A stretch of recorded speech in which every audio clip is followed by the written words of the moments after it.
Biblia en la primera carta a Pedro, primera de Pedro capítulo 4, primera de Pedro capítulo 4, versículo 12 al 19. Primera de Pedro 4, versículos 12 al 19. Amados, no se sorprendan del fuego de prueba que os ha sobrevenido, como si alguna cosa extraña les aconteciera, sino gócense por cuanto son participantes de los padecimientos de Cristo, para que también en la revelación de su gloria se gocen con gran alegría. Si son vituperados por el nombre de Cristo, son bienaventurados, porque el glorioso Espíritu de Dios reposa sobre vosotros. Ciertamente de parte de ellos Él es blasfemado, pero por vosotros es glorificado. Así que ninguno de ustedes padezca como homicida, o ladrón, o malhechor, o por entremeterse en lo ajeno. Pero si alguno padece como cristiano, no se avergüence, sino glorifique a Dios por ello. Porque es tiempo de que el juicio comience por la casa de Dios. Y si primero comienza por nosotros, ¿cuál será el fin de aquellos que no obedecen al Evangelio de Dios? Y si el justo con dificultad se salva, ¿en dónde aparecerá el impío y el pecador? De modo que los que padecen según la voluntad de Dios, encomienden sus almas al fiel Creador y hagan el bien. Muchos cristianos no han entendido lo que es la vida cristiana. Y uno de los ejemplos que la Biblia usa, o una analogía para comparar qué es la iglesia, es el matrimonio. Y en el matrimonio, muchos de ustedes que también están recién casados, tenemos siempre ideas de las telenovelas y fueron felices el príncipe y su amante, o su amiga o su esposa, por los siglos de los siglos. Y viene la luna de miel y se acaba la luna de miel. Y comienzas a descubrir, ah caray, ¿con quién me casé?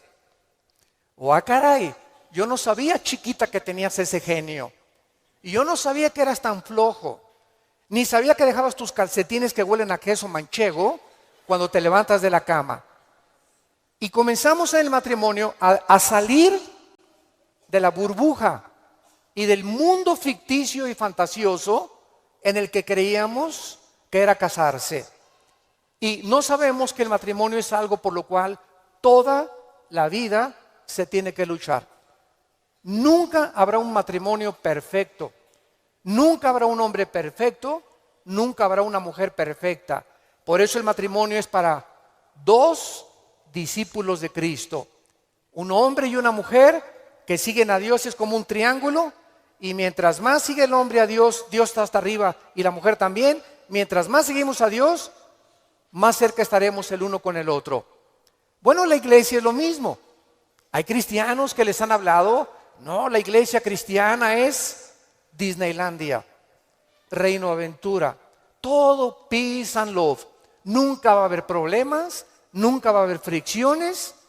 Y cuando entramos a alguna iglesia o en las iglesias a las que ustedes han asistido, van a encontrar, ¿verdad?, que la iglesia es una mezcla de cizaña con trigo. Que la iglesia es un cuerpo de creyentes mezclados con personas que han entrado del mundo y que entre nosotros necesitamos entender que va a haber fricciones, malos entendidos, contiendas, que doña Pachita ya le hicieron cara de hamburguesa y no quiere regresar, que porque en esa iglesia, muchos me dicen, es que en esta iglesia o en aquella iglesia a donde yo iba no había amor. Y el problema está en eso, que entramos a la iglesia creyendo que todo es maravilloso y que estamos en un ejército, somos soldados en un campo de batalla, en un mundo ocupado por el enemigo, donde nosotros vamos de paso. Todo lo que construyamos, todo lo que invertamos en este mundo, se va a quedar. Y cuando este mundo sea destruido, lo único que va a sobrevivir son las almas. Son las almas. Y esta es la razón por la cual debemos vivir por las almas y poner como prioridad las almas que Jesucristo ganó en una cruz con su propia vida. Todos los cristianos vamos a experimentar pruebas. Vean ustedes aquí antes de Pedro se encuentra Santiago en el capítulo 1. Santiago era hermano de Jesucristo. Fue uno de los hermanos de Jesucristo, Santiago. Y él está escribiéndoles a los cristianos que comenzaron a ser perseguidos por el Imperio Romano. Y vean ustedes el consejo que Santiago comienza a delinear. Santiago 1, versículos 2 y 3. Hermanos míos, tengan por sumo gozo cuando se hallen en diversas pruebas, sabiendo que la prueba de vuestra fe produce paciencia. Sabemos entonces que todos nosotros vamos a ser examinados por Dios. Las pruebas, que son muchas, hay familiares pruebas, pruebas en tu iglesia, en tu trabajo, con tus amistades, como matrimonio, con tus finanzas. Dios prueba el corazón. Y dice Santiago, no se sorprendan, no se maravillen de que de repente hay muchas pruebas.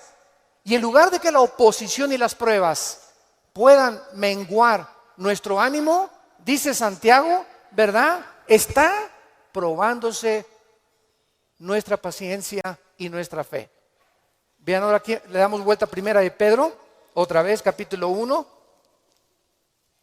Y dice el versículo 6 y 7, en lo cual vosotros se alegran ahora, aunque un poco de tiempo, si es necesario, tengan que ser afligidos en diversas pruebas, para que sometida a prueba vuestra fe, mucho más preciosa que el oro, o sea, ¿por qué tiene que probar Dios nuestra fe? Porque es lo más valioso que Dios nos ha regalado. Lo más grande que tenemos es la fe. Y si queremos agradar a Dios, lo tenemos que agradar a través de la fe. Porque sin fe es imposible agradar a Dios.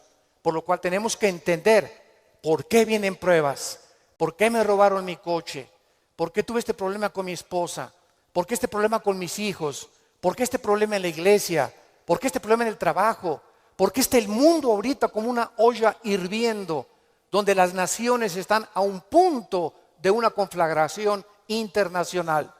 Aunque sabemos bíblicamente que si explota una guerra en Europa o en el Medio Oriente, no es todavía la tercera guerra mundial. En estos últimos meses, todas las invitaciones que he recibido han sido en radio, en televisión, con iglesias, con alianzas de pastores, para explicarles que esta guerra no es la tercera guerra mundial, que la Biblia nos habla claramente que falta mucho para la tercera guerra mundial y que este es lo que va a pavimentar el camino para el surgimiento del anticristo en el Medio Oriente. Entonces, estas pruebas, dice la Biblia, son importantes porque nuestra fe es la que tiene que ser probada. Ya sea en el trabajo, en la escuela, en el vecindario, etcétera, etcétera, estamos rodeados de personas que no les caes bien porque eres cristiano. Estás rodeado de amigos que cuando les comienzas a decir que eres cristiano, te van a comenzar a perseguir y a burlar. Porque el mundo está bajo el control del maligno y nosotros vamos de paso nada más. Somos un ejército que venimos a resistir al mal. No nos mandó Dios a terminar con el mal. Nos mandó a resistir hasta que Cristo venga. Se acabarán entonces las guerras y podremos recibir las coronas de gloria. Ahora muy bien, en esta sección se nos advierte, en la de Primera de Pedro, acerca de otra prueba. Regresamos al capítulo 4, Primera de 4, versículo 12. Y esta prueba es especial, porque le llama el Espíritu Santo fuego de prueba. ¿Qué hace el fuego? ¿Qué hace el fuego? Purifica. El fuego purifica y saca el verdadero valor. Las pruebas que nos vienen a nosotros es precisamente cuando un maestro no te hace exámenes. ¿Cómo vas a ver el maestro si tú estás calificado para pasar a la preparatoria? Forzosamente tenemos que ser examinados, ¿verdad? Con pruebas. Ahora tú te puedes preguntar, ¿qué Dios no sabe si voy a pasar o no voy a pasar la prueba? ¿Para qué nos hace pruebas Dios? Los maestros, yo entiendo que es para saber el coeficiente intelectual o la intelectualidad o el conocimiento que tienen los alumnos. Pero Dios, ¿por qué nos prueba? ¿Cuál es la respuesta? Dios sabe lo que hay en tu corazón, pero Él quiere que nosotros sepamos lo que hay en nuestro corazón. Que descubramos a través de las pruebas cuánta maldad hay dentro de nosotros. Cuántas cosas hay dentro de nosotros que necesitan ser quemadas todos los días. Cuántas cosas hay dentro de nosotros, porque aunque seamos cristianos, seguimos teniendo el potencial de ir en contra de las leyes de Dios. Por eso dice en Gálatas 5, las obras de la carne son esto y esto y esto: fornicación, adulterio, borracheras, drogadicto, hechicerías, ocultismo, etcétera, etcétera. Un cristiano puede caer en las cosas que él practicaba antes de que fuera cristiano, si el cristiano abandona a Dios. Y cuando descubrimos la maldad que hay dentro de nosotros, ¿qué podemos hacer? Gritar como Pablo en Romanos 7, miserable de mí, en mí no mora el bien. El bien que quiero hacer no lo hago, lo que no quiero hacer, eso hago. Entonces encuentro que en mi mente me dice, no fumes. El cigarro te va a molar los dientes, la lengua, la faringe, el esófago, la tráquea, los pulmones, el corazón. ¿Y por qué sigo fumando? Veo otra ley. Mi mente me dice, estás mal, pero mi corazón me dice, hazlo. Y mi carne le gana a mi razonamiento. Y entonces Pablo dice, miserable de mí, y dichosos los que han descubierto esto. Oh Dios mío, ¿por qué volví otra vez a prender el canal de la pornografía? Yo no quería ver esa pornografía. ¿Por qué caí ayer con mis amigos y me emborraché la semana pasada? Soy cristiano, ¿por qué lo hice? ¿Por qué le grité a mi esposa como le debía haber gritado, no debía haberle gritado? ¿Por qué lo hice? Y qué mal nos sentimos cuando comenzamos a descubrir esa maldad. Y qué buen síntoma es que digas, ¿por qué lo hice? Eso muestra que tenemos al Espíritu Santo, que nos está redarguyendo, que nos está diciendo, esto que hiciste está mal. Antes lo hacías y no te importaba y te dormías ni pedías perdón. Pero ahora cuando pecamos nos damos cuenta, nos entristecemos, nos llenamos de una ansiedad tremenda en el corazón porque no tenemos paz. Es la paz que nos quita Dios hasta que vengamos a la cruz y le pidamos perdón y la sangre de Cristo nos limpia de todo pecado. Pero esta es la razón por la cual las pruebas Dios nos las manda, para que vayamos evaluándonos honesta, íntegra y sinceramente en qué nivel nos encontramos de espiritualidad. Vayamos a Santiago capítulo 1 otra vez con este versículo y vamos a ver algunas verdades prácticas antes de desarrollar el pasaje que acabamos de leer. Veamos algunas verdades prácticas de las pruebas. En primer lugar, las pruebas son algo común en la vida cristiana. Dice Santiago, cuando os halléis en diversas pruebas. En segundo lugar, estas pruebas, van a venir en diferentes categorías. De repente, estás tranquilo, eres deportista, tomas vitaminas, estás perfectamente sano y te vas a hacer unos exámenes de sangre y las radiografías y la biometría hemática de sangre te dice el médico tiene usted cáncer, o tiene usted diabetes, o padece usted un problema, ¿verdad?, renal, etcétera, etcétera. En el momento que oímos esta noticia, toda nuestra vida cambia. En ese momento dices, ¿qué me está pasando? ¿Cómo me pudo suceder esto a mí? Fue una prueba de fuego. O de repente tu hijo cayó y chocó, o tu hija se mató, o tu esposo se murió, o se cayó tu casa, o se incendió tu coche. Nunca sabemos qué va a suceder el día de mañana. Entonces tenemos que estar preparados para entender que estamos en un mundo donde somos vulnerables y donde cualquier cosa puede suceder, y Dios lo va a permitir con un propósito siempre, siempre santo, que va a resultar para un bien. Cuando oigas de ese accidente, de esa enfermedad y de ese problema, no lo entendemos. ¿Qué está pasando en la iglesia? ¿O qué pasó en mi casa? ¿O qué pasó con el gobierno? ¿O un golpe de estado? No entendemos cuando explota una bomba. Hay mucho humo y no se puede entender qué es lo que está pasando. ¿Qué verdad? No hay verdad. ¿Será mentira? ¿Será melón? ¿Será sandía? Y no es hasta que el humo se va, pasa una semana o 2 semanas, cuando comienzas a ver y a entender. Si tú en esa prueba, escúchame muy bien, durante esa prueba que estás atravesando, no te sueltas, pase lo que pase en tu vida. Si tú no te sueltas de Cristo, no te imaginas cómo Dios te va a bendecir, te va a fortalecer y vas a madurar espiritualmente como no te imaginas. ¿Qué se probó cuando te dijeron que estabas enfermo? ¿Qué se probó cuando oíste que te robaron tu coche? ¿Qué se está probando cuando perdiste el trabajo? Se está probando nuestra fe. ¿Cuánto confiamos en Dios? Cuando se va tu esposa o te abandona su esposo, ¿qué vas a hacer? ¿Te vas a recurrir a las drogas? ¿Te vas a emborrachar? ¿Vas a renegar contra Dios? ¿Para eso soy cristiano? ¿Me quitaron mi trabajo? ¿Por qué si yo diezmo regularmente me quitan mi coche? Dios, yo no lo entiendo. ¿Y por qué me corren de mi trabajo si sabes que tengo que mantener a mi familia? Dios está buscando que nosotros veamos nuestra reacción, porque nuestra reacción determina el nivel espiritual que tenemos de fe. Y es precisamente en esas pruebas, en esas reacciones, donde Dios sabe cómo vas a reaccionar. Vamos rápidamente a Génesis capítulo 22. En el Antiguo Testamento, y veamos la prueba de fuego que pasó a Abraham.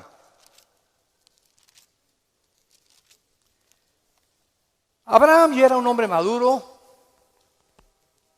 ya tenía el hijo de la promesa, Isaac.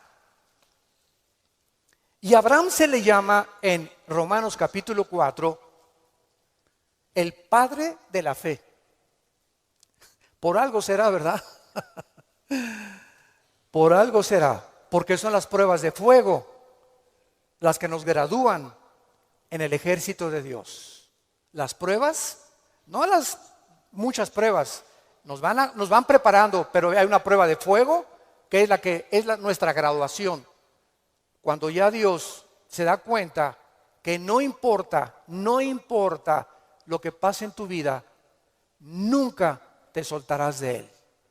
Nunca blasfemarás de su nombre, nunca te llenarás de rencor ni de amargura contra nadie. Hayan hecho lo que te hayan hecho o lo que nos hayan hecho, el veneno más grande que nos impide graduarnos es la amargura. Es el veneno más grande de la vida cristiana. Bueno, aquí se encuentra Abraham, capítulo 22 del Génesis, y dice: aconteció después de estas cosas, o sea, estas cosas son todas las pruebas que Abraham había atravesado, que probó Dios a Abraham. Abraham podría decir: ¿otra? Oye, ¿otra, Señor? ¿Es juego? O sea, ¿otra prueba? Pero Adán, quiero decirte una cosa, Abraham. Esta prueba, ¿verdad? No te imaginas va a ser la bendición más grande para tu vida y para 1000 generaciones después. A los que les interese la palabra prueba en el hebreo, es la palabra nasá, con H al final. Cuando dice probó, es la palabra nasá. Escuchen lo que significa probar en el hebreo. Manifestar el corazón por medio de la presión. No es hasta que la presión viene a nuestras vidas que se sabe lo que tenemos escondido en el corazón. ¿No es cierto? No es bajo la presión donde se prueba el carácter de los hombres. Bajo la presión. Dice la Biblia, esto es lo que Dios quería hacer. Poner presión en Abraham para darnos un ejemplo a nosotros de cómo reaccionar. ¿Y cuál fue la prueba de fuego que Dios le puso a Abraham? Dame a tu hijo Isaac, versículo 2. Señor, no te oí bien, creo que me está fallando el oído. ¿Qué dijiste? Que me des a tu hijo. Señor, ¿estás bien? ¿No necesitas un mejoral? ¿Me estás hablando? ¿Eres tú? ¿No será un demonio el que me estará hablando? Señor, tú me dijiste que este hijo era el hijo de la promesa, no era Ismael. Tú me prometiste que era Isaac y la semilla de Isaac, el esperma de Isaac, la descendencia de Isaac, donde el Mesías, el Salvador que has prometido, iba a venir. ¿Cómo me lo pides? ¿Y cuál es la respuesta de Isaías 55, 8 y 9? Mis pensamientos no son vuestros pensamientos, y mis caminos no son vuestros caminos, ovejas santas, amadas de Dios. Así como los cielos son más altos que la tierra y mis pensamientos más altos que ustedes, así es como yo tengo que pensar para que ustedes comiencen a entender que yo no pienso como ustedes y que la fe es mantenerte de pie y seguir creyendo aunque no haya explicación inmediata.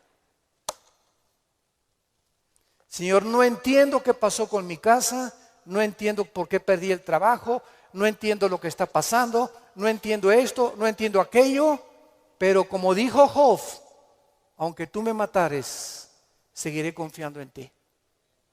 Y seguiré esperando y sabiendo que cuando se disipe el humo y entienda tus caminos, tienes algo mejor para mi vida. Esa es la fe. ¿Y qué hizo Abraham?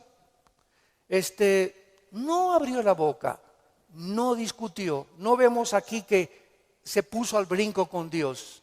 Abraham, Isaac, ven hijo mío. Muchachos, los siervos de Abraham, traigan la leña. Y entonces los dejó ahí en el monte a los siervos y agarró a Isaac y comenzaron a subir al monte Moriah. Escuchen, el monte Moriah fue donde Dios no perdonó a su hijo.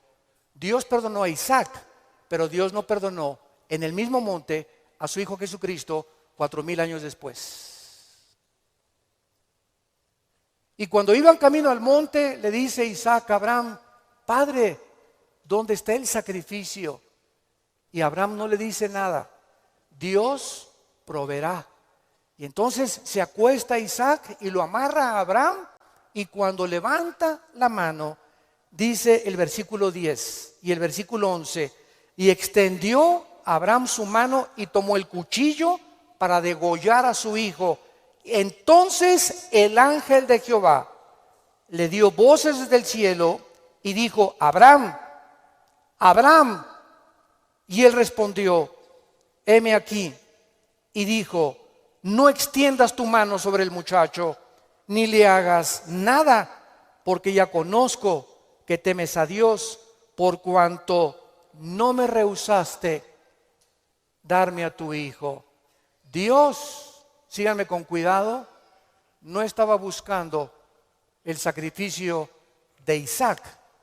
Dios estaba buscando el sacrificio de las emociones y los sentimientos de Abraham.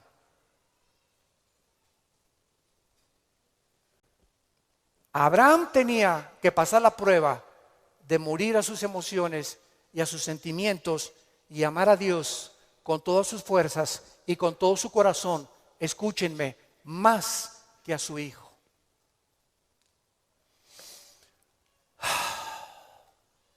En el Nuevo Testamento se acercaron a Cristo, se los voy a explicar con más detalles, y le dijeron, ¿cuál es el más grande mandamiento?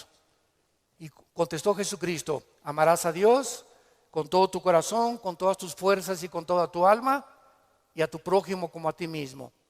Muy bien, hace algunos años yo le pregunté, orando le pregunté a Dios, porque alguien, ¿verdad?, me metió una idea satánica, un ateo, en un hotel, me acuerdo que se acercó y me dice, oiga, señor Alducin, el Dios que ustedes adoran es un misógeno, es un ególatra, es un Dios que solamente busca a Él, que nada más dice, ámame a mí con todo tu corazón, más que a tu esposa, más que a tus hijos. ¿Cómo puede ser esto posible? Me dijo este ateo. ¿Cómo puede usted reconciliar a un Dios que nos diga que lo amemos más a Él que a la propia familia? Y entonces me fui muy confundido. Me comenzó a dar vuelta, porque en ese momento me quedé así, ¿verdad? Le dije, ¿sabe una cosa? Voy a orar y le prometo que voy a buscar una respuesta de Dios. Nadie me había hecho nunca ese ataque a mi fe. Entonces pasó como unas 2 semanas, me puse a orar, ayuné como 2 días buscando esta respuesta y fue tan clara de parte de Dios. Y el Señor me mostró en la Biblia lo siguiente. Mira, hijo, me dice Dios, cuando yo les pido a ustedes, ámenme con todo mi corazón y con toda mi mente, ¿saben por qué se los pido? Porque tu mamá, tu esposa y tus hijos y tu perro fido y tu cotorro y lo que más amas en tu vida y tu jarrón chino y la casa que tienes y que la amas, todo lo vas a perder y al final de tu vida te vas a quedar solo. Todos nos quedamos solos al final de la vida. Los hijos se tienen que ir, si no se casan, se mueren, la esposa tiene que morir, él tiene que morir, escúchame muy bien. Y si tú tenías todos tus afectos en tu hijo que se fue, o en tu esposo que se fue, o en tu perro que te quitaron, cuando se vaya tu hijo, cuando te quiten a tu esposo, cuando te abandone tu mujer, te vas a hundir porque no tendrás las fuerzas de seguir viviendo. Pero cuando amas a Dios con todo tu corazón y con toda tu alma y pierdes algo por acá y pierdes algo por acá y pierdes esto y por acá, ese amor que tú le tienes a Dios es el que nos sostendrá para seguir viviendo con Él, con las fuerzas de seguirlo amando. Denle gloria a Dios, de veras.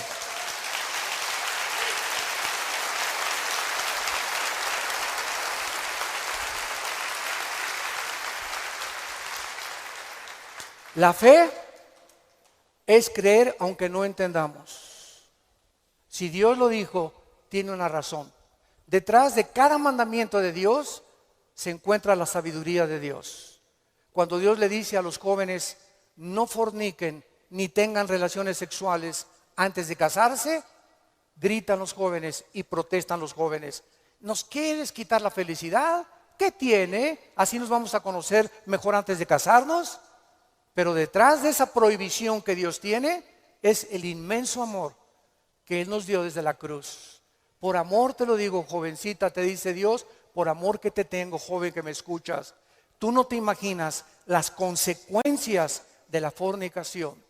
Vas a los 18, 19 años a ver crecer tu pancita, te vas a tener que salir de la escuela, él va a resultar con que no te quiere. Es increíble que por no haber puesto ustedes freno en sus relaciones meses antes, hayan ustedes acabado en un pecado que se llama la fornicación. Dios es sabio y nos dice a los casados, no cometerás adulterio.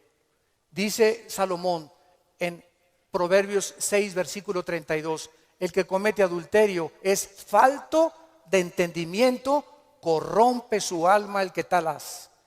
El que comete adulterio echa a perder su matrimonio, sus hijos, los celos, la infidelidad, que tarda años en poder levantarse. ¿Y todo por qué?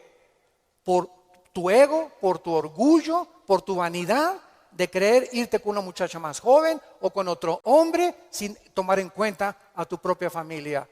Es el ego siempre el enemigo de nuestro Dios. Dios sabe por qué nos da las provisiones que nos da, porque nos ama y quiere lo mejor para nuestra vida. Y finalmente aquí en estas verdades prácticas en Santiago encontramos también, ¿verdad?, que las pruebas prueban la fe que tenemos y la fe nos muestra cuánto confiamos en Dios. Dice en el Salmo capítulo 11, versículo 1 y 2. En Jehová he confiado. ¿Cómo decís a mi alma que escape al monte cual ave? Porque aquí los malos tienden el arco, disponen sus saetas sobre la cuerda para asaetear en oculto a los rectos de corazón. Si hubo un hombre perseguido, calumniado, vituperado, despreciado entre los héroes de Dios, fue el rey David. A los 17, 18 años lo ungen, Samuel, tú vas a ser rey de Israel. Ah, dice David, qué suave. Bueno, pasaron casi 12 años, vean esto, desde que lo ungen con sus hermanos, pasaron 12 años, hasta los 30 años de edad, 12 años de pruebas. El hombre que Dios había escogido para sentarlo en el trono de Israel, tenía que ser probado. Y tenía que ser probado en la amargura, en el rencor, en la confianza en Dios, en saber que no importa, aunque me rodee un ejército y aunque tenga las miles de amenazas, Dios es mi salvación, mi fortaleza y mi luz. ¿De quién temeré? Dice el Salmo 27. ¿De quién temeré? Es el temor dentro de nosotros lo que nos impide confiar en Dios. Ay, tengo temor que si me entrego a Dios me va a pasar esto. O tengo temor que si hago estas cosas me va a pasar aquello. Ese temor lo tienes que vencer. Porque Dios no nos ha dado espíritu de temor, sino de valor, de poder y de amor propio. Entonces tenemos que entender que las pruebas forman parte de la vida cristiana. Regresamos a nuestro pasaje de Primera de Pedro y examinémoslo rápidamente. Dice nuestro pasaje: no se sorprendan, amados, del fuego de prueba que os ha sobrevenido, como si alguna cosa extraña aconteciera. Número 1, se nos advierte cómo no debemos de reaccionar. Con sorpresa. No debemos reaccionar con sorpresa. No puedo creer lo que me está pasando. Más te vale que lo creas. No puedo creer que mi noviecita me dijo que yo me parecía a John Travolta, hermano, y me dejó por otro y se fue. No lo puedo creer. No puedo creer que mi esposo me haya abandonado. No puedo creer que este negocio haya caído. No puedo creer, yo fui fiel en mi trabajo y me corrieron, hermano, del trabajo. No lo puedo creer. Más te vale que lo sigamos creyendo. No nos sorprendamos, es una prueba. Cualquier cosa que afecte tu vida, tu estabilidad emocional o física, son pruebas. Entendámoslo. Dios es un Dios que nos tiene que probar. Y estas pruebas son para nuestro bien. Y vamos a descubrir en las pruebas que Él es real, que Él sana, que Él restituye, que Él vindica, que lo que la oruga y el saltón te robaron, Dios te lo va a devolver 10 veces más. Pero es esa fe la que Él está tratando de desarrollar en nuestras vidas, porque es mucho, mucho más preciosa que el oro. Dice en 1 Pedro 5:10, mas el Dios de toda gracia, que nos llamó a su gloria eterna en Jesucristo, escuchen bien, santos de Dios, después que hayáis padecido, ¿cuánto tiempo? No toda la vida es la inquisición por el amor de Dios. No toda la vida, como llegó una hermana, ay, pastor, ¿qué le pasa a doña Chole? Pues sigo con pruebas. Hermana, tengo 5 años que la conozco y usted ya le ganó a Job. No me diga que en 5 años Dios no la ha dejado descansar. Ese no es el Dios que servimos.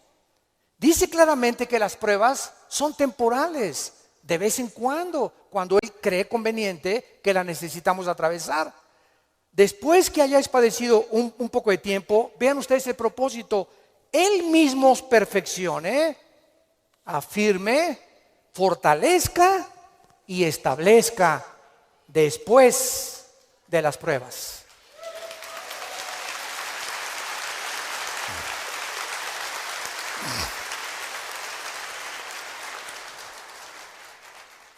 Ahora, veamos lo que tenemos que hacer. Primero de Pedro, en nuestro pasaje capítulo 4, versículo 13. Número 1, se nos manda que cuando te digan, te robaron tu coche, se fue tu esposo, se fue tu esposa, te pasó esto, te pasó aquello, te goces. Cualquiera diría, ¿está usted loco? ¿Está usted loco? ¿Cómo voy a gozar cuando me dijeron que tengo diabetes? ¿Cómo voy a gozar cuando me robaron la cartera del cristalazo? Hermano, ¿no está viendo cómo estoy? Que tengo aquí un martillo para encontrar el que me rompió el carro. Le voy a dar un martillazo en la cabeza si me lo encuentro. O mi esposo, ¿verdad? Con la cara de cocodrilo. Qué bueno que se fue el cocodrilo y que se fue, ¿verdad?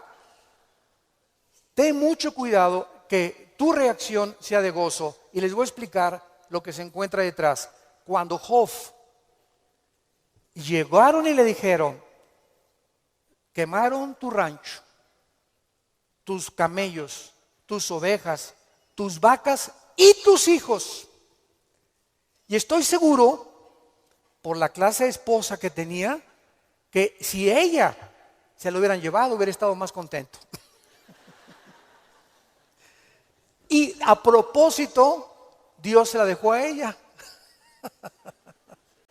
Yo entiendo cada vez más a mi Señor. No por ti, mi amor, mi esposa no va a creer. Y entonces la esposa llega, ¿verdad? Y le dice a Job, maldícelo, maldice a Dios. Y contesta Job y le dice a la esposa, vean la calidad moral y espiritual y de fe que tenía este hombre en Dios. ¿Qué acaso recibiremos de Dios solo lo bueno y no lo malo? Bendito sea el nombre de Dios, porque Él da y Él quita en su soberanía. Qué tremendo, ¿verdad?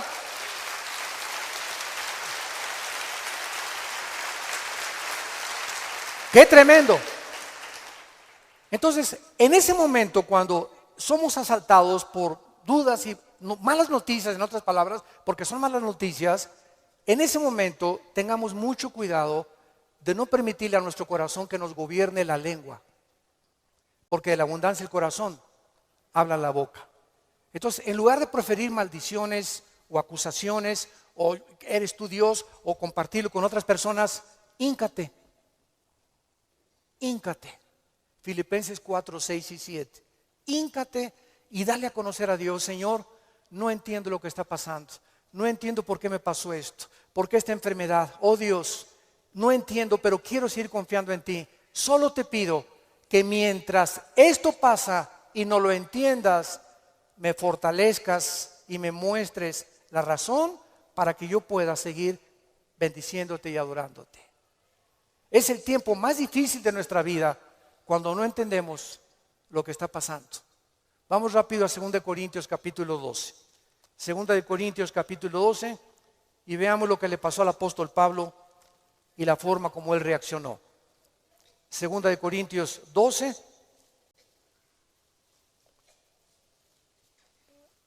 Pablo fue uno de los pocos hombres, junto con Enoc y Elías y el apóstol Juan, que subieron al cielo. En el Nuevo Testamento, Pablo y Juan fueron los dos únicos apóstoles que subieron al cielo sin morir. Fueron sacados de su cuerpo espiritualmente. Y Pablo lo llevó Dios al tercer cielo, donde habita Dios. Y cuando Pablo regresó a la tierra, su espíritu salió de su cuerpo y su espíritu volvió a entrar a su cuerpo. Pablo dice que lo que él oyó allá en el cielo y lo que él vio, no había palabras humanas para poder describirlo. Y como fue una experiencia tan impresionante, pero tan grande, que cabía la posibilidad, dada la naturaleza humana pecaminosa que aún tenemos, Dios tuvo que darle una prueba a Pablo y ponerle un aguijón en su cuerpo físico, alguna enfermedad. Y esta enfermedad no sabemos qué es. Algunos han especulado que era algún problema oftalmológico, porque dicen Gálatas, mira con cuán grandes letras les escribo. Bueno, no sabemos, ¿no? Entonces Pablo tenía algo en su cuerpo que lo atormentaba y se hincó delante de Dios y le dijo: Señor, quítame este aguijón. No, Pablo. Señor, te ruego, quítamelo. No, Pablo. Señor, te lo imploro como de corazón. Si quieres me voy a la villa y de vuelta de rodillas. Hago lo que tú quieras, quítame este aguijón. Y Dios le contesta y le dice en el versículo 9: y el Señor me ha dicho, bástate mi gracia. ¿Por qué? Porque mi poder, y lo traduzco en el original griego, está en presente continuo. Mi poder se está perfeccionando a través de esta dolencia física que he permitido que tú tengas. Mi poder se está perfeccionando mientras tú estás sufriendo esta enfermedad en la que estás atravesando. Y entonces Pablo, cuando entiende, detrás de lo que no entendía, por qué Dios permite eso en su vida, contesta Pablo y dice: por tanto, de buena gana me gloriaré más en mis debilidades, para que repose sobre mí el poder de Cristo. Hace poco mi esposa y yo estábamos en Dallas, y ¿se acuerdan de este muchacho que no tiene brazos ni piernas? Muchos de ustedes lo conocen. Bueno, su esposa es mexicana, de Chihuahua. Y estuvimos ahí como una hora mi esposa y yo y nuestros 3 hijos compartiendo con ellos en una iglesia de Dallas, y nos querían conocer también a nosotros, bueno, que también conocían nuestro ministerio, etcétera, etcétera. Y cuando yo me acerqué a abrazarlo, a este muchacho, ¿de dónde lo agarro? Nunca había tenido esa impresión, me quedé como paralizado. ¿Qué hago, no? Y él me hacía así. Bueno, pues entonces como un costal, ¿verdad? Lo agarré y lo hice así. Y me dice: levántame. Y le comencé a hacer así.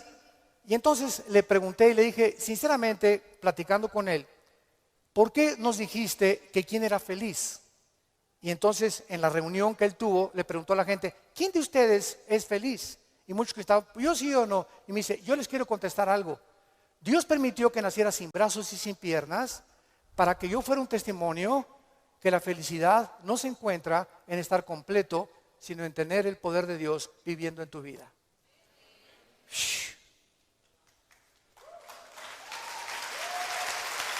¡Qué tremendo!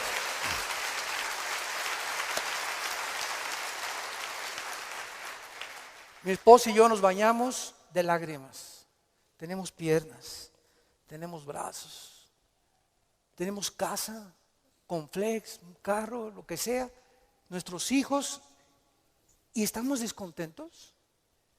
Teniendo contentamiento, teniendo sustento y abrigo, estamos contentos porque estamos vivos. Nosotros estamos completos, y él era más feliz que la mitad de los que fueron a escucharlo. Él riéndose, y era una felicidad, ¿no es cierto, Marta? Un gozo sincero. Él no estaba fingiendo, él estaba lleno del poder de Dios. Y transmitía en sus ojos esa paz, ese contentamiento, esa aceptación. Él dijo que a los 12 años se quiso suicidar porque todavía no había aceptado a Cristo.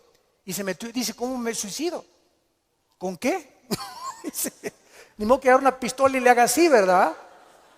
Se metió a la tina del baño y con la boca abrió la llave y se quería morir ahogado. Y cuando estaba el agua subiendo, muchos de ustedes que ya no oído su testimonio, yo lo traigo grabado en mi iPhone, dice que en ese momento dijo: si yo me quito la vida, nunca podré compensarles a mis padres y los haré culpables a mis padres, porque siempre se lamentarán porque yo nací así, y si hay un Dios, nunca conoceré el propósito por el cual permitió que yo naciera sin brazos y sin piernas. Y apagó la llave y le dijo, yo no entiendo, al año se convierte a Jesucristo. Y ha ganado millones de almas. Dios dicen que hay uno entre 15 o 20 millones de seres humanos que nacen así. A este muchacho Dios lo escogió Dios para dar un mensaje al mundo. La felicidad no está en el dinero, ni en tener salud, ni en tener casa, ni en tener vehículos, sino si tú tienes a Jesucristo y la paz de Él que sobrepasa todo entendimiento.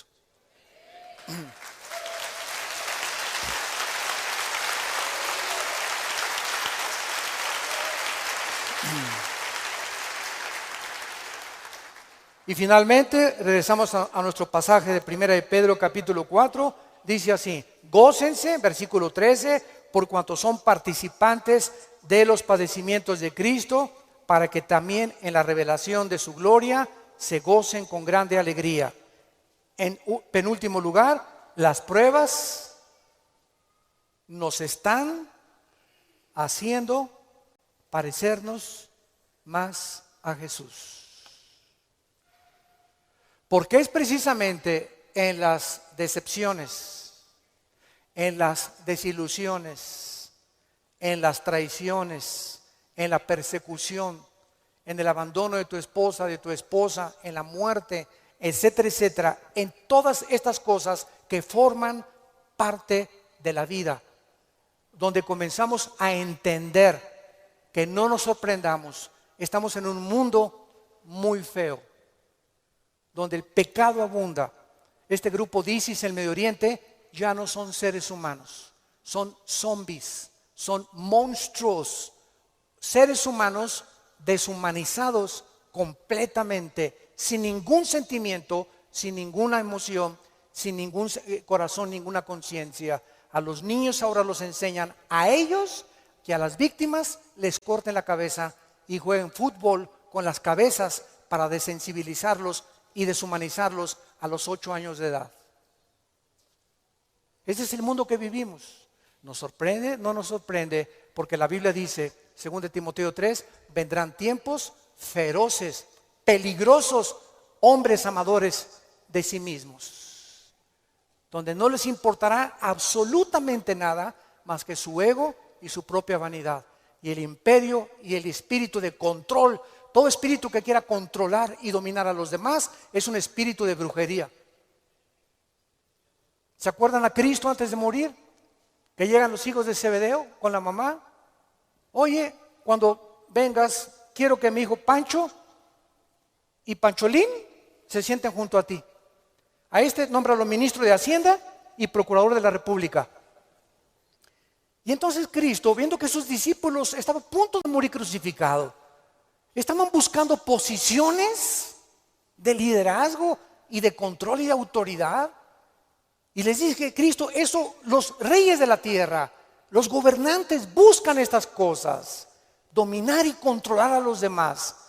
Y esta es la razón de tantas dictaduras y tantos gobiernos estatistas y totalitarios, personas que quieren seguir gobernando y tener el control de las gentes, pero en ustedes no debe ser así. Y Cristo nos da el secreto. El que quiera ser grande de todos nosotros, lávele los pies a los demás. Sea siervo de los demás. No busques grandezas para ti, busca servir. Porque el más grande entre nosotros siempre será el que siga las pisadas de su maestro. Gracias por tu palabra, Señor, en esta mañana. Gracias, Señor, porque si somos vituperados en el nombre de Cristo, somos bienaventurados. Así que ninguno de nosotros padezca como homicida o ladrón, o que las pruebas que tengamos sea por nuestros pecados. Pero si padecemos como cristianos, no nos avergoncemos. Glorifiquemos a Dios por ello. Encomendemos toda nuestra causa a Dios, porque Él es soberano. Nunca nos dejará y nunca nos desamparará. Bendecimos, Padre, a todos nuestros enemigos. Bendecimos a los que nos calumnian y contienden contra nosotros. Te damos las gracias por estas pruebas, porque está probando lo que hay en nuestro corazón. Si no perdonamos 70 veces 7, no hemos crecido en la gracia y el conocimiento de Jesucristo. Si hay alguna persona en esta mañana que aún no tiene a Jesús, que aún no tienes este corazón que Dios quiere que tú tengas, esta comprensión de la vida espiritual y de lo que es la iglesia y el cristianismo, ven a la cruz, entrégale tu vida diciéndole estas palabras ahí con todo tu corazón: Señor mío y Dios mío, te pido perdón por mi vida, por mis pecados, por mi rebelión a mandamientos que antes no entendía. Ahora sé que tus pensamientos son inmensamente mucho más grandes que la forma como yo creo que tú debes de ser. Tú me creaste y me hiciste nacer con un propósito en la vida. Gracias por la salud que tengo en este momento, por el matrimonio que tengo, por los hijos que nos has dado, por el fruto que traigo en mi vientre, por la casa que tenemos, por todo lo que nos rodea, por el agua, por la luz, las montañas, los cambios de clima. Te bendigo, Señor, haberme puesto en este planeta donde te puedo conocer. Creo que en la cruz pagaste con tu sangre por mi vida y mis pecados.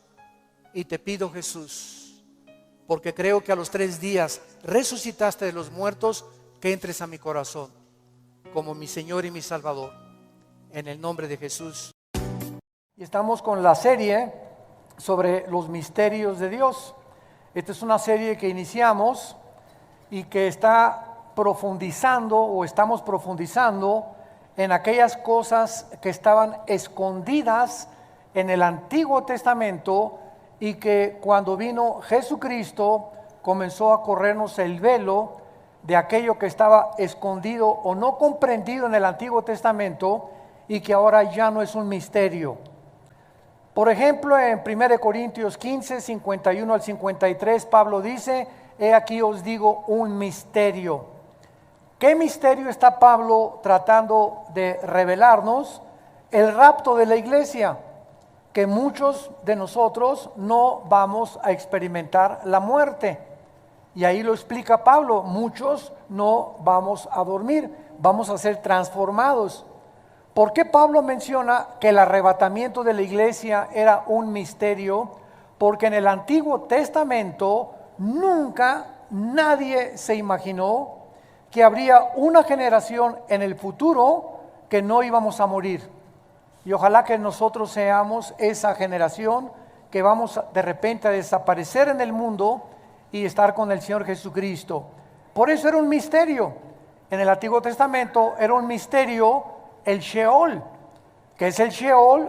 Todos los muertos, desde Adán hasta Cristo, bajaban al centro de la tierra bajo el Antiguo Testamento. Y este lugar en el centro de la tierra se llamaba el Sheol, que literalmente en el hebreo significa el lugar de los muertos o el lugar de la sepultura. Entonces, pero no se sabía nada más que ahí bajaban todos, los buenos y los malos. Cristo aparece en el mundo y Él nos revela que ese lugar a donde descendían los muertos, en el griego es el Hades, con H al principio, y que estaba separado en 2 lugares. En un lugar estaban el infierno o el Gehenna, donde estaban los condenados, y en el otro lugar los que murieron en Cristo o los que murieron en el Mesías y que estaban esperando que Cristo, cuando es enterrado Cristo, desciende al Sheol o al Hades y se lleva con él a todos los que estaban en el lado del paraíso o el seno de Abraham. Y desde Cristo a nuestros días, todos los muertos en Cristo ya no bajamos al centro de la tierra, ausentes del cuerpo, presentes en el Señor. Inmediatamente nos vamos con Él al cielo, los que morimos de la cruz a nuestros días. Sin embargo, el Sheol sigue existiendo, y todos los que mueren, si tú mueres sin Cristo, vas a descender al fondo de la tierra, al Sheol, para esperar el juicio del gran trono blanco. Apocalipsis 20 del 11 al 15, donde serán juzgados todos los que van a ser condenados eternamente. Entonces, estos misterios nos lo revela el Nuevo Testamento. Y vamos a ver en primer lugar, ¿cómo podemos nosotros llegar a entender los misterios que fueron revelados en el Nuevo Testamento? Antes hay que aclarar algo importante. La Biblia es un libro de revelación. Y la revelación de la Biblia está sellada. Así acaba la Biblia en Apocalipsis 22. Nadie ahora le puede agregar nada, ni nadie le puede quitar nada a lo que se encuentra revelado en la Biblia. Así que si alguien llega o tú escuchas y te dice, tengo una nueva revelación, dile, escríbele en un papel y ponle Tercera de Carlos 3:1. Porque si hay más revelaciones, entonces no está completa la revelación. Entonces, ¿qué necesitamos para lo que ya está revelado? Iluminación. Ahora necesitamos ser iluminados o entender lo que ya está revelado, y esta iluminación proviene del Espíritu Santo, que mora dentro de cada uno de nosotros. Pero vamos a ver en primer lugar cómo podemos llegar a entender las revelaciones de Dios. Abran sus Biblias en el libro de Daniel, capítulo 12, Daniel capítulo 12, y veamos lo que dice el versículo del 9 al 10, que fue escrito hace 2600 años. Él respondió, anda Daniel, porque estas palabras están cerradas y selladas. ¿Hasta cuándo? ¿Perdón? Hasta el tiempo del fin. O sea, esto que hace 2600 años se le reveló a Daniel, quedó sellado. Y le dice el ángel a Daniel, esto que te estoy comunicando a ti, van a pasar 2600 años y nadie lo va a entender hasta el tiempo del fin. Y esta es una de las evidencias de que nos encontramos en el tiempo del fin, porque las estamos comenzando a comprender. Pero leamos con cuidado lo que sigue. Estas palabras están cerradas y selladas hasta el tiempo del fin. Y aquí el versículo 10 nos habla qué pasará en el tiempo del fin. Muchos serán limpios y emblanquecidos y purificados. Los impíos procederán cada vez peor, o sea, impíamente, y ninguno de los impíos entenderá, pero los entendidos comprenderán. Creo que es muy importante en los tiempos que vivimos que nosotros pertenezcamos al grupo de los entendidos. Y la pregunta es la siguiente: ¿quiénes son los entendidos? Porque la iglesia está llena de millones de cristianos que se dicen cristianos y todavía no entienden más que Juan 3:16. Y de tal manera amó Dios al mundo, y yo soy el buen pastor, Cristo nació en Belén, su mamá fue la Virgen María, etcétera, etcétera. Fuimos salvados por la fe, pero no han entrado a comprender los misterios y las riquezas de la herencia que Dios nos ha dado, porque realmente para que tú seas entendido hay solamente un requisito. ¿Quiénes son los entendidos? Los obedientes. Los salmos están llenos de estos versículos, porque aquellos que tienen el temor de Dios entenderán todas las cosas, mas los entendidos podrán comprender porque obedecen a Dios. Y esta es la razón por la cual la Biblia nos muestra que siempre Jesús dijo, el que tiene oídos, oiga. Ustedes se acuerdan de esta frase, y tú puedes preguntar, bueno, Jesús, ¿qué estás atribuyéndonos sordera? ¿Por qué estás apelando a que si tenemos oídos, oigamos? Porque la palabra oír en el hebreo significa obedecer. Oye Israel, el Señor tu Dios uno es. Deuteronomio 6 del 5 en adelante. Shema Yisrael Adonai Elohim Adonai Echad. Oye Israel, el Señor. Oye, estamos oyendo. Pero el problema está que muchos oyen y les entra por acá y les sale por allá. Y todos ustedes que van a diferentes iglesias o que vienen a esta iglesia y cada vez que oyen la palabra de Dios, todos la escuchamos. Pero ¿cuántos de ustedes lo que tú estás escuchando lo llevas a la práctica? Y es cuando lo llevamos a la práctica que estamos obedeciendo. Y eso Dios lo premia, lo recompensa, dándote entendimiento y sabiduría. Y cuando tú tienes entendimiento por tu obediencia, vas a saber cómo aconsejar a tus hijos. ¿Qué consejo darle a tu hija que te llegue y te dice que está embarazada? ¿Qué consejo le vas a decir a tu hijo que te dice, verdad, que él es homosexual? ¿Qué consejo le vas a dar al matrimonio que vive cerca de tu departamento, de tu casa, que tienen problemas matrimoniales y que no saben si divorciarse o no divorciarse? Cuando nosotros tenemos la sabiduría de Dios, simplemente porque hemos entendido que es mejor obedecer para poder vivir en la vida, es cuando podemos verdaderamente llamarnos bendecidos por Dios. ¿Cómo puedes entender con qué muchacho te vas a casar? Si tú no vives en el Señor, no lo podrás jamás descubrir. Ahora vayamos a 1 Corintios capítulo 2 en el Nuevo Testamento para que veamos la misma verdad bajo el Nuevo Testamento. 1 Corintios capítulo 2, versículos del 12 al 14. Todo esto nos está sirviendo de base como una plataforma teológica para poder construir más adelante en lo que vamos a desarrollar. 1 Corintios 2, versículo 12 al 14. Y nosotros, está hablando de los cristianos, Pablo, no hemos recibido el espíritu del mundo, sino el espíritu que proviene de Dios, para que sepamos lo que Dios nos ha concedido. Lo cual hablamos con palabras enseñadas por sabiduría humana, no con palabras enseñadas por sabiduría humana, sino con las que enseña el Espíritu, acomodando lo espiritual a lo espiritual. Observen el versículo 14. Pero el hombre natural, esta es la persona que no tiene el Espíritu Santo, es la persona que no tiene a Dios.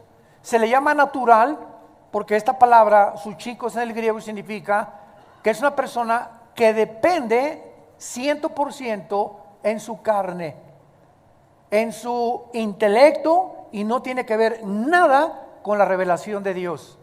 Estas personas, dice Pablo, no perciben las cosas que son del Espíritu de Dios, porque para él son locura y no las puede entender. Ahí está.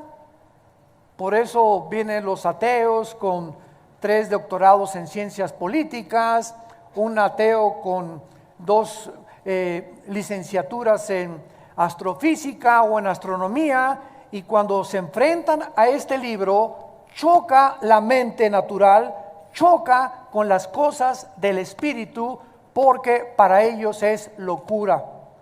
¿Por qué Dios, si es Dios, permitió que el diablo existiera? ¿Y por qué Dios, si es amor, permite los tsunamis?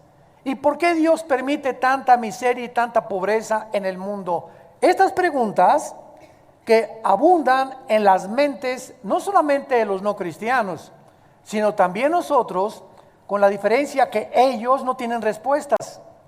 Porque jamás un ateo te podrá dar respuestas de por qué existe el mal.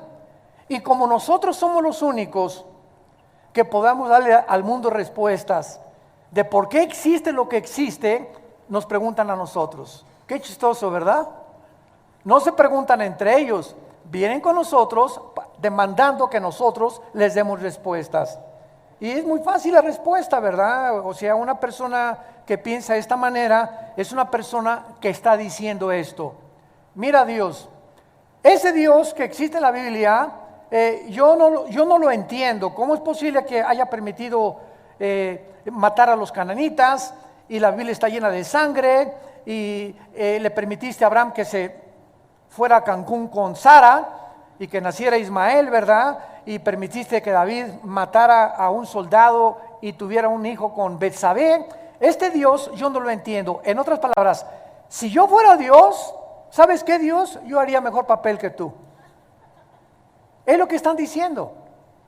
O sea, de acuerdo a su pensamiento limitado, si ellos fueran Dios, es lo que están diciendo, yo haría las cosas diferentes.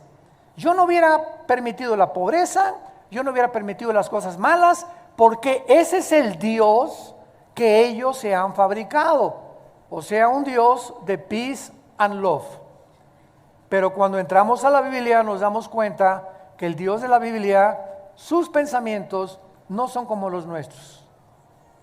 Son mucho más inmensamente grandes, amplios, se extienden, el universo no cabrían comparado con nuestros pensamientos. Y la forma como Dios actúa, no actúa como nosotros tampoco, actúa de una manera diferente. Y el hecho que una persona no entienda estas cosas, no le da derecho a decir, no existe Dios. Estas personas más bien deberían de decir, no estoy de acuerdo con el carácter de Dios, pero no con la existencia de Dios. ¿Me van siguiendo? O sea, estas preguntas no están atacando la existencia de Dios. Si tú eres ateo, piensa esto filosóficamente. O sea, el hecho que yo no entienda lo que está pasando no me da el derecho para mí a decir no existe Dios. Más bien, si existe Dios, ¿por qué permite estas cosas? Pero no negar totalitariamente y dogmáticamente, como no entiendo lo que está pasando en el mundo, yo niego en mi mente de caracol y de renacuajo que tengo, mi conclusión es que no puede existir un Dios. Por eso el ateísmo es insostenible filosóficamente. Muy bien, vayamos pues ahora a desarrollar lo que queremos desarrollar, y el título de esta conferencia es Comprendiendo los misterios de Dios. Comprendiendo los misterios, en la serie de los misterios de Dios. Vayamos a el Evangelio de Mateo capítulo 13 y comencemos a entender por qué Jesús, cuando comenzó a enseñar los misterios de Dios, los misterios del reino de Dios, estableció que estos misterios nunca los incrédulos los iban a entender, sino solo los creyentes.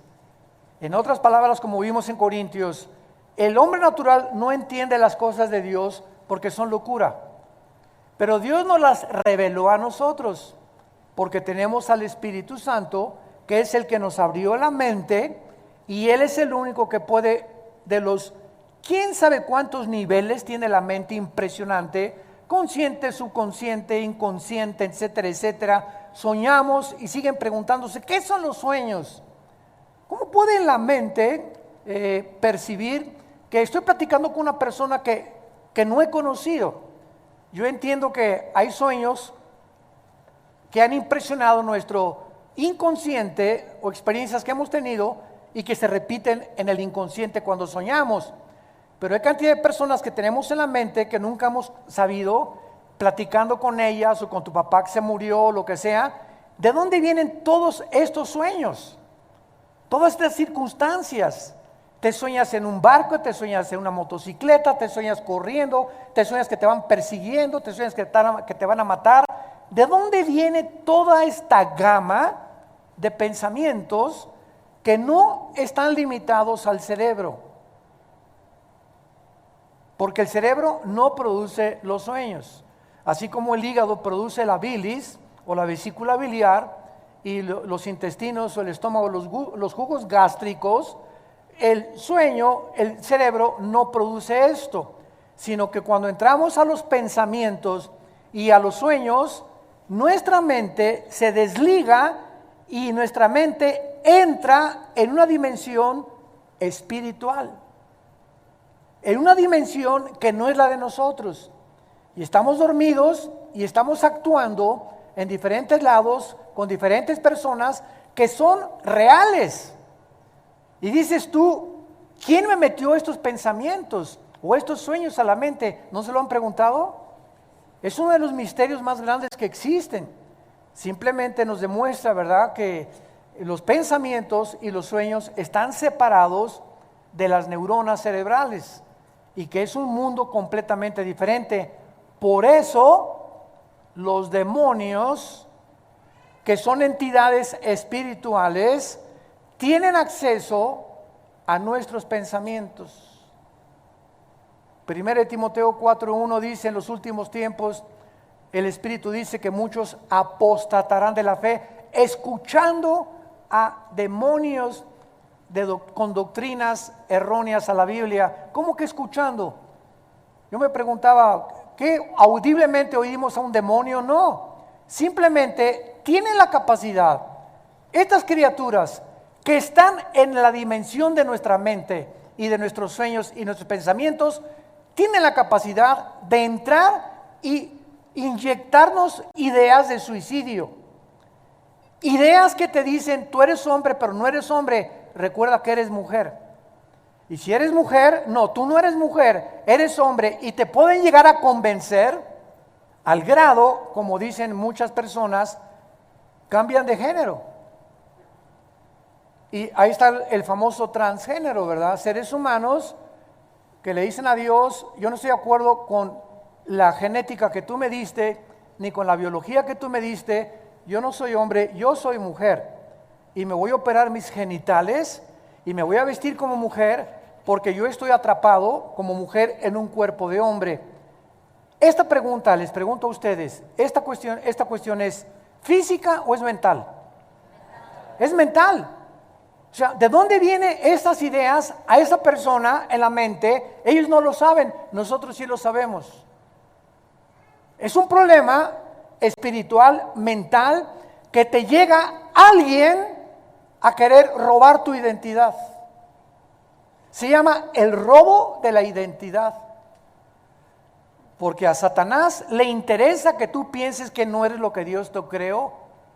Y entonces el problema es que esa persona tiene un tornillo flojo, que él está convencido de eso, y cuando se hace esa operación, la Asociación de Psiquiatría de Los Ángeles, California, declaró el año pasado que el 70% de las personas que cambian de género se suicidan. No lo dice la Biblia, lo dice la ciencia. ¿Por qué se quitan la vida? El 70% de los que quieren cambiarse su género se suicidan, porque en ese momento tú te cambias físicamente, pero no puedes cambiar tu ADN. Virgen del Socorro de la Macarena, de los Lagos, de José, María y José, el burrito que los acompaña, no puedes cambiar tu genética. El hombre tiene el cromosoma Y, la mujer tiene el cromosoma XX. Entonces, aunque te cambies de género, si tienes el cromosoma Y, eres macho camacho. Y si tienes 2X, aunque tú mentalmente digas que no eres, eres mujer. Vean el ataque tan grande a la familia y a la sociedad. De aquel, como dijo Jesús en Juan 10, el enemigo vino a robar, matar y destruir. Y quiere robarnos nuestra identidad. Quiere convertirnos en personas que no somos, para degradar la imagen y semejanza que Dios puso en nosotros. Pero no vamos a extendernos a eso. Simplemente Mateo capítulo 13, Jesucristo viene a decirnos que por eso la gente, los impíos, no comprenderán. Miren, hoy en la mañana acabo de ver un video que así me destrozó el corazón. Y era un dolor tan grande que ahorita que venimos en la carretera, así venía con un dolor tan grande y al mismo tiempo con un coraje y con una ira impresionante en mi vida. Este video es un niño de 10 años. Está en un auditorio lleno de personas adultas. y lo presentan al niño. Les queremos presentar a este niño que acaba de salir del closet. Y toda la gente aplaudiéndolo. Y el niño comienza a hablar, pues yo a los 7 años pensé que era esto, pero mis papás me dijeron que no, que yo no era, que podía yo ser mujer, y peinado ya casi como mujercita. Y yo a las personas que nos acompañaban esta mañana en el carro, yo les dije, pobre, este niño es una víctima, pero estas personas adultas aplaudiéndolo en lugar de ayudarlo, en lugar de decirles que tú no eres eso, te vamos a ayudar a que recobres tu identidad, aplaudiéndolo. Me dio un coraje como no se imaginan. Yo dije, si hubiera estado yo en ese auditorio, como Sodoma han venido a hacer. Y todos ustedes, los adultos, son los que Dios va a condenar. Todavía el Chapo vendía drogas y estos son malos y asesinos, pero Jesús condenó que aquel que tropiece a un niño, Mateo 18, más le valiera amarrarse una piedra y aventarse a un río de la condenación que tendrá. ¿Cómo es posible que destrocen la identidad de un menor de edad? Convenciéndolo que no es lo que Dios lo hizo y aplaudiéndole todos en el auditorio. Eso es ¿saben cómo se llama esto? Cuando la humanidad ha llegado a decirle a lo malo bueno y a lo malo bueno, y a lo malo bueno y a lo bueno malo. Isaías 5, versículo 20. Hay de los que le dicen a lo bueno malo y a lo malo bueno, a lo amargo dulce, a lo dulce amargo. Hay cuando el ser humano ha llegado al momento en que en lugar de decirle a una persona, oye, tú necesitas ayuda clínica y ayuda espiritual, le alaban y le bendicen y le aplaudan y lo felicitan. Es cuando dices, ya estamos en un manicomio. El mundo es ya una locura de llamarle a eso bueno y a lo malo bueno. Ay, Señor, quítame la muina. En Mateo 13, Cristo comienza describiendo una serie de parábolas. ¿Qué cosa es una parábola? A los que quieran, antes de profundizar en esto, ¿qué significa la palabra parábola? Una parábola es una comparación de una cosa con otra cosa. Es lo que es una parábola. Es comparar dos cosas similares, las cosas terrenales con cosas espirituales o las espirituales con cosas terrenales. Cuando Cristo hace su aparición en el escenario mundial, Jesús comienza a usar un idioma que se llama parábolas. Dice Mateo 13, aquel día salió Jesús de la casa, se sentó junto al mar y mucha gente, entrando él en la barca, se sentó y la gente estaba en la playa. Y les habló muchas cosas por parábolas, diciendo, y vamos a ver ahorita esta parábola del sembrador y lo que se esconde detrás. Entonces, Cristo no habla normalmente cuando se aparece en el mundo. Cristo usa el lenguaje parabólico y comienza a usar un lenguaje tan sencillo, borreguitos, semillas, que la tierra, que el árbol, las aves del cielo, que cualquier persona, agricultor, en el ranchero, granjero, las podía entender. Y lo que Cristo está enseñando con este lenguaje tan sencillo como lo vamos a ver, es un lenguaje que está escondiendo, está en misterio, cosas que la gente común y corriente nunca iba a entender. Y vean lo que les dice en el versículo 11, antes de explicar la parábola. Mateo 13:11, respondiendo les dijo, porque a ustedes les es dado saber los misterios del reino de los cielos, mas a ellos no les es dado.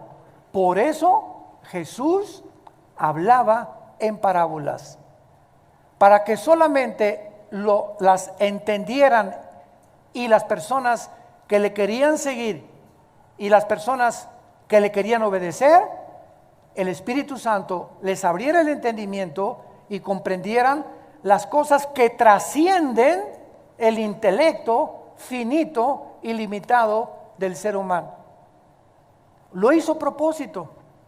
Ahora, ¿por qué lo hizo a propósito? Tú podrías decir, oye, pero ¿qué no quería Cristo que todos entendieran? Claro que él quería que todos se entendieran, pero él como Dios sabía claramente que siempre que se juntaba la gente, habría personas que no lo querían oír para buscar a Dios, sino con motivos políticos, con motivos equivocados, para poder realmente simplemente llenar el intelecto, porque hay gente que le encanta oír y le encanta oír y le encanta oír, y por acá entra y por aquí le sale, etcétera, etcétera, y nunca lo que oyen cambia su vida interna espiritual. Nunca son transformados por el conocimiento de la palabra de Dios. Y ahí tienen 10 años en Cristo, 5 años en Cristo, 15 años en Cristo. Siguen tratando a su esposa como una sirvienta, como una esclava sexual. Siguen explotando a sus trabajadores, siguen robándole a Dios, siguen con su pornografía, siguen con sus pecados que no han dejado, pero siguen viniendo a la iglesia porque les encanta oír la palabra de Dios, como el rey Herodes. Cada vez que anda por ahí Juan el Bautista, tráigame a Johnny Boy, por favor, decía Herodes. Quiero oír, me encanta oír a Juan el Bautista. Y le encantaba al rey Herodes, así como a Agripa le gustaba oír a Pablo, que era uno de los oficiales de Roma. Hay mucha gente que le encanta la palabra de Dios y vienen a oír la Biblia, pero no obedecen. Y entonces, sin que te des cuenta, tu mente se va a comenzar a cerrar, a cerrar, a cerrar, y puede llegar un momento en que ya está tan endurecida tu mente por no obedecer, que ya nunca vas a poder entender ni por qué estás aquí, ni cuál tu fue misión en la vida, ni cuál el propósito por el cual Dios te creó, porque la dureza de tu corazón te ha impelido a poder realmente no recibir el conocimiento de la verdad. Bueno, entonces Cristo, veamos lo que va a encerrar más adelante. Y además, solo los creyentes que tengan la disposición de oír y entender, ya lo dijimos, y para poder entender y obedecer, ¿qué se requiere? Ya oí, Señor, te quiero obedecer, quiero ser entendido. ¿Y cuál es la cosa que me falta? Y Dios nos contesta: disciplina. Disciplina. Se requiere disciplina para todos los días desarrollar el hábito de leer la Biblia. Y leerla de preferencia en la madrugada, o antes de irme a trabajar, o antes de irme a la escuela.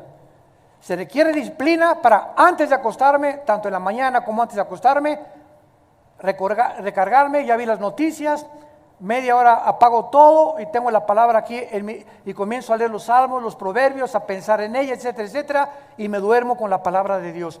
Esto requiere disciplina. Si tú no tienes esa disciplina, nunca podrás entender. Y así te pasarán los años. Hermano, pues yo a las 12 del día, la Biblia dice, de día y de noche, Josué, de día y de noche. Hermano, a las 3 de la tarde, que la canción, de día y de noche.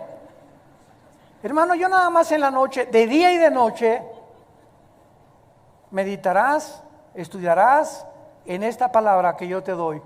Y entonces dice Dios, Josué 1, 8 y 9, entonces, cuando desde el cielo yo vea que tú estás haciendo lo que yo te estoy diciendo, voy a bendecirte como no tienes idea.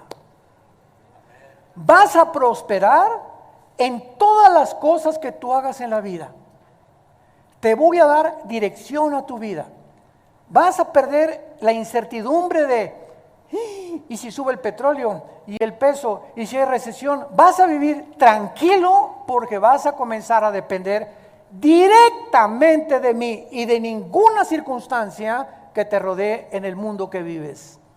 Y entonces podrás decir, Jehová es mi pastor. Nada me faltará.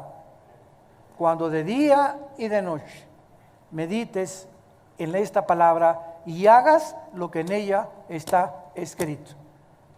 Nadie levante la mano. ¿Cuántos de ustedes de día y de noche, desde que tú te convertiste, meditas, lees estudias, memorizas. Hay unos que ni siquiera hoy trajeron la Biblia.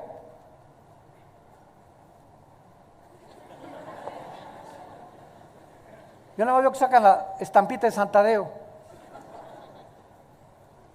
O sea, venir el domingo a una serie y la palabra, y ni siquiera venir con la Biblia el domingo, o sea, ¿de qué se trata, no? ¿De qué se trata? ¿Y por qué la tengo que traer, hermano? Porque cuando estás oyendo la palabra de Dios, comienzas, es la espada del Espíritu.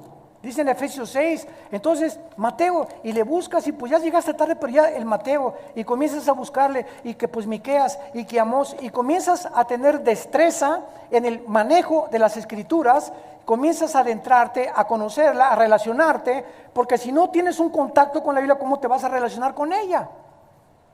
Y van a pasar 10 años y te voy a decir, Mateo capítulo 24, y anda cerca del Éxodo. Entonces, no se puede, toma a Dios en serio.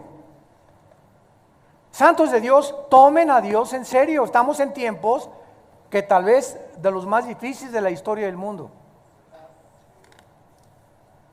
Tienes que tomar a Dios en serio. Él es real. Y Él premia. Sin fe es imposible agradar a Dios. Veamos antes las 4 clases de personas que hay en relación a los misterios, antes de abordar la parábola del sembrador. Hay 4 tipos de personas en la Biblia, si los quieres ir apuntando. Número 1, el hombre natural. Ya lo vimos en 1 Corintios 2.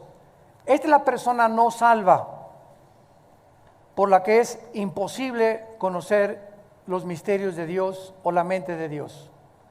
Son las personas que siempre están discutiendo, argumentando, y por qué esto y por qué aquello, etcétera, etcétera, porque sus mentes todavía no se han cuadrado, no han podido entender que a lo mejor se dicen cristianos, pero sin embargo no han obedecido lo que ellos conocen. Un ejemplo rápido. A los hombres Dios nos dice, maridos, amen a su esposa sacrificialmente. Efesios capítulo 5, versículo 20 al 24. Como Cristo amó a la iglesia. Ahora, no hay un solo hombre ahorita que esté escuchando, ni tampoco por los medios de comunicación, no hay un solo hombre que no conozca esto. Son enseñanzas elementales. Maridos, amen a las mujeres, mujeres, sométanse a su marido. Ahora, si yo no comienzo con lo elemental en mi casa, a tener una relación con mi esposa en la que soy considerado, soy caballero, busco siempre que se encuentre protegida, sin cuidado, llego en la noche, mi amor, te veo nerviosa, si quieres yo le cambio los pañales a los niños, descansa, ahorita estás en tu periodo de los 7 días al mes hormonalmente, te voy a llevar a cenar unos taquitos, aunque sea al pastor o asados por allá, esta semana no hagas de desayunar. Si nosotros no somos esa clase de hombres en la que Dios ve, te sube al carro y le abres la puerta para que se suba a tu esposa, vas al restaurante, le quitas la silla para que se siente, esos detalles insignificantes, que por cierto los tratamos en los seminarios, ahora en octubre en la Riviera Maya están invitados todos, tenemos el seminario de matrimonios en la Riviera, y que por cierto casi nadie se ha inscrito de esta iglesia, Jesús, María y José y el burrito que los acompaña. En los seminarios hablamos precisamente de qué es lo que el hombre necesita saber de su contraparte, que es la mujer, que es completamente diferente a nosotros, para que sepas cómo tratarla. Pero si tú no sabes las necesidades que tiene la esposa, que son detallistas, son románticas, son consideradas, etcétera, etcétera, no vas a saber cómo tratarla. Y es el problema de muchos matrimonios, y lo aprendemos en estos seminarios. 3, 4 días en el sol, en la alberca, caminando, sin los niños, sin el tráfico, sin el periférico, respirando aire puro, yodo del mar, etcétera, etcétera, fortaleciéndonos también mental, físicamente, oyendo la palabra de Dios, y regresamos, ¿verdad?, a México como San Clodomiro y Santa Rosa de Castilla. Entonces, si tú sabes que debe ser así con tu esposa y no lo haces, ¿cómo quieres entender la predestinación, la elección? la santidad, la justificación, el reino milenial, el rapto de la iglesia.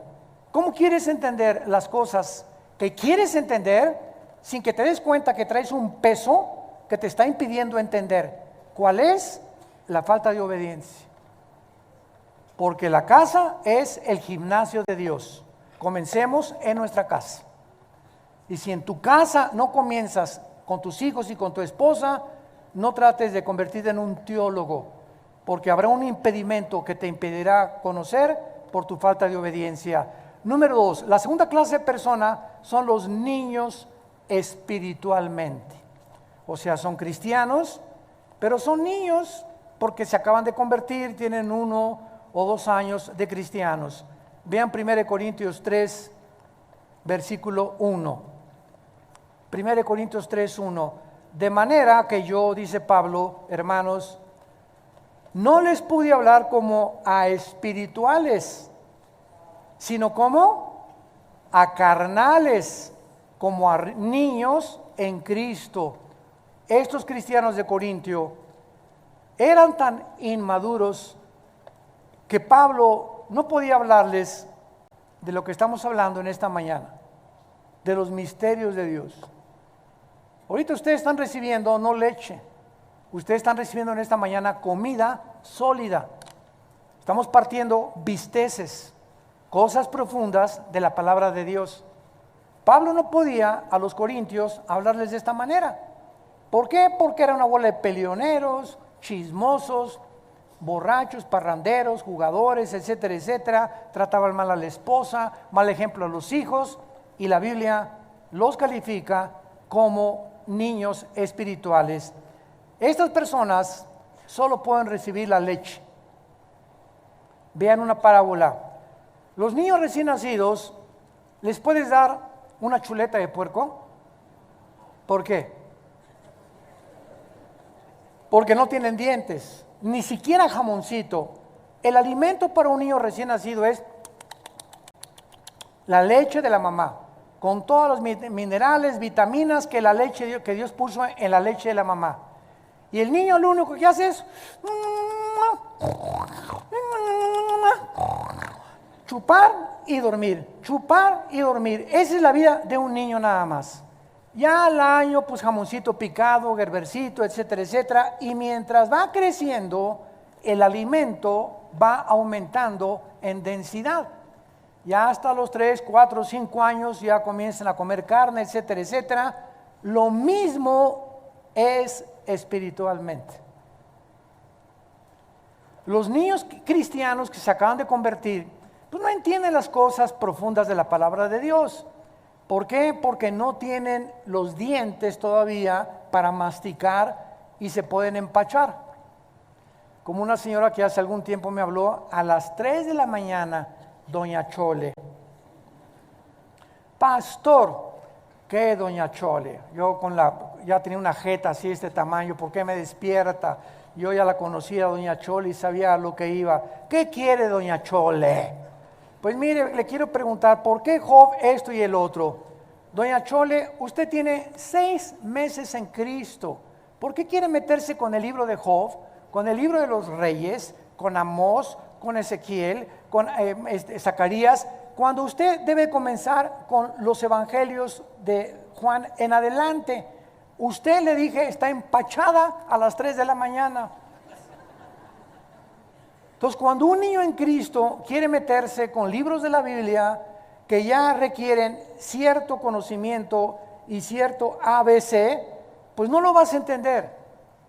Entonces, si eres nuevo convertido, puedes leer Salmos y Proverbios del Antiguo Testamento, porque la Biblia no es un libro como cualquiera que se lee del principio al final. Tienes que comenzar del Nuevo Testamento en adelante, y ya después de 6 meses, 1 año, comenzar a meterte a estudiar con tu pastor los libros del Antiguo Testamento. ¿Me van entendiendo?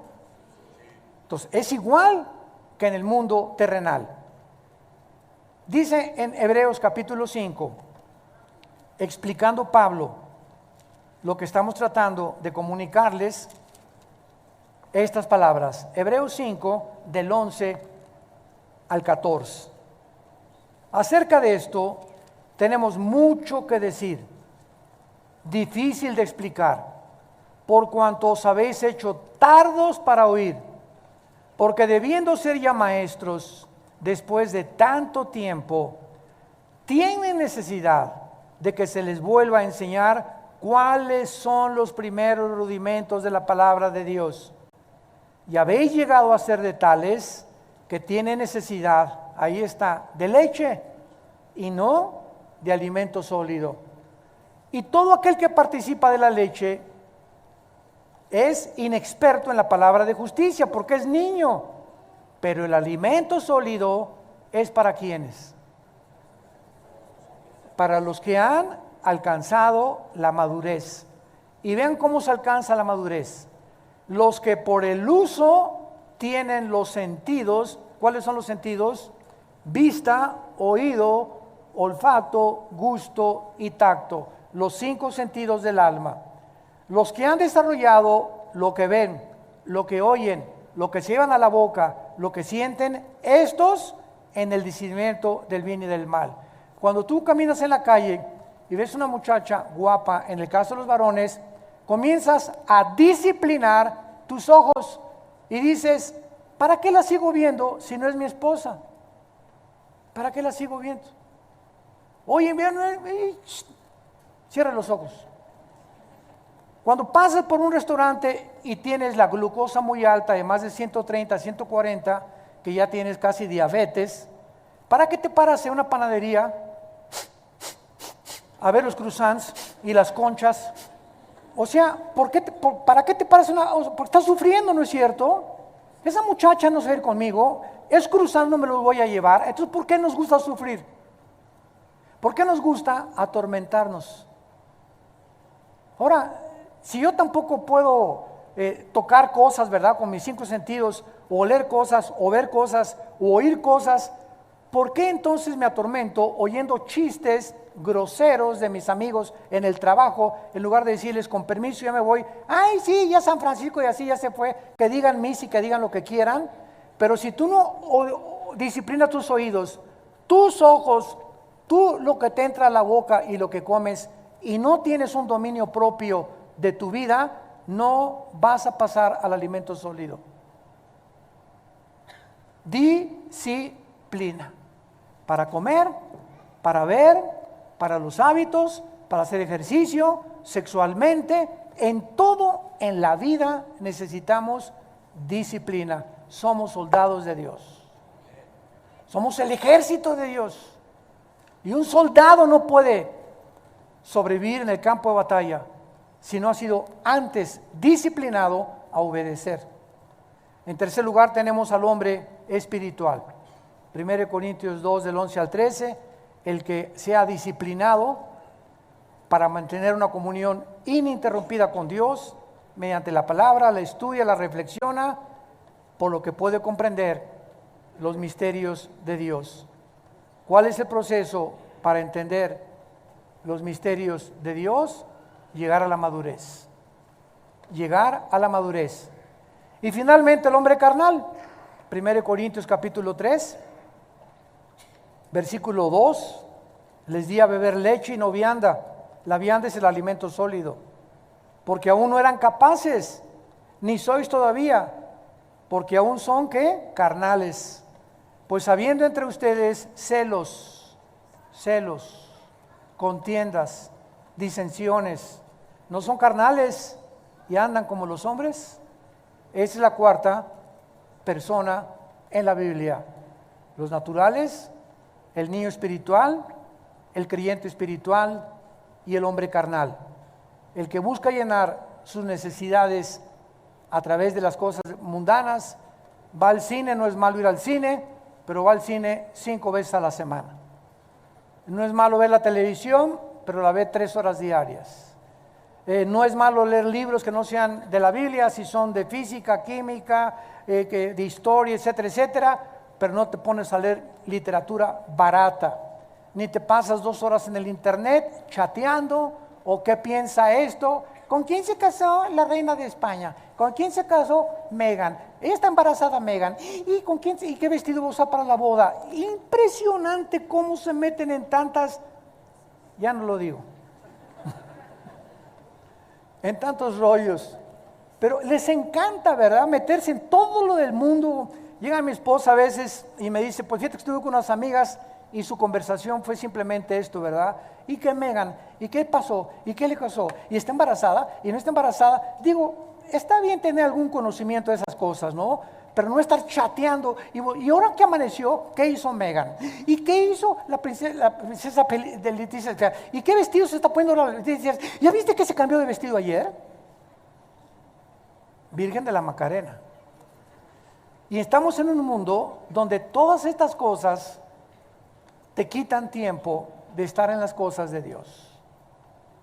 Y pierdes tu tiempo dedicándoles, repito, no es malo comprar, es que la revista Hola, a mi esposa también le gusta ver la revista Hola y la lee y la ojea y punto, se entera y lo que pasó, así son las mujeres, ¿verdad? Les encanta la moda, pero no va a estar ahí 3 horas, 4 horas comprando esas revistas y nada más, y caras, para estar nada más leyendo eso, o las TV Notas, asústame. ¿Por qué? Porque no entienden las cosas de Dios. ¿Y para qué estamos nosotros? Para hacer conciencia de estas cosas y hablar al mundo y decirles, Dios te ama, arrepiéntete de tus pecados. Pero tus pecados han impedido que tú puedas tener comunión con Dios. Pero Dios mandó a su Hijo que murió en una cruz, fue enterrado y fue resucitado a los 3 días.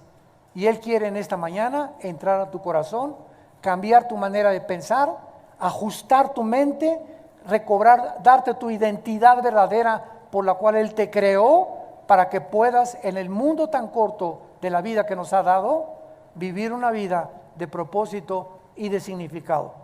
No quisieran muchos de ustedes, y ustedes que nos ven por la televisión, en este momento, pedirle a Jesucristo que entre a sus vidas, inclinemos nuestra cabeza.